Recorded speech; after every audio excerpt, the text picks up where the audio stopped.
Hi friends, నేనైతే ఈరోజైతే అమ్మ వాళ్ళ ఇంటికి వెళ్ళాను. నేను వెళ్ళేసరికి అమ్మ అయితే మునగాకు పచ్చడి చేయడానికైతే ప్రిపరేషన్ చేస్తుంది. మునగాకైతే మంచిగా ఫ్రెష్గా చూసుకొని, తర్వాత చేతితో అలా దూసుకొని వేడి నీళ్ళల్లో వేసి అయితే అలా జలపరించుకొని బుట్టకైతే వేసుకోవాలి. ఎందుకంటే వర్షాకాలం కదా, వేడి నీళ్ళల్లో వేస్తే ఏమైనా పురుగు ఏదైనా చీడ ఉన్నా కూడా మంచిగా పోతుంది.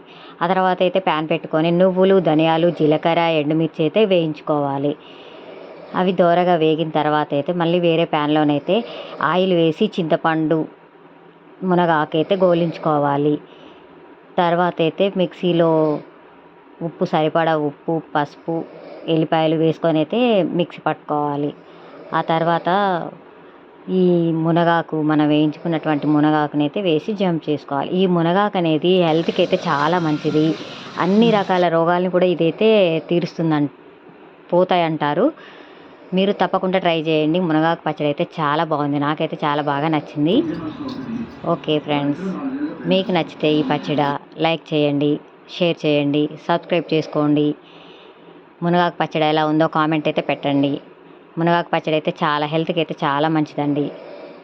పోపు అయితే వేసుకోవాలి. చివరగా అయితే పోపు వేస్తేనే ఏదైనా బాగుంటుంది కదా. ఇంగో పొడి, ఎండుమిర్చి అన్నీ వేసుకొని అయితే పోపు అయితే వేసేసుకోవాలి. మునగాకు వేయించుకునేటప్పుడైతే అవసరమైతే ఒక చుక్క వాటర్ అయినా పోసుకోవచ్చు, లేదంటే వాటర్ మూత పెట్టుకొనైనా ఉడికించుకోవచ్చు.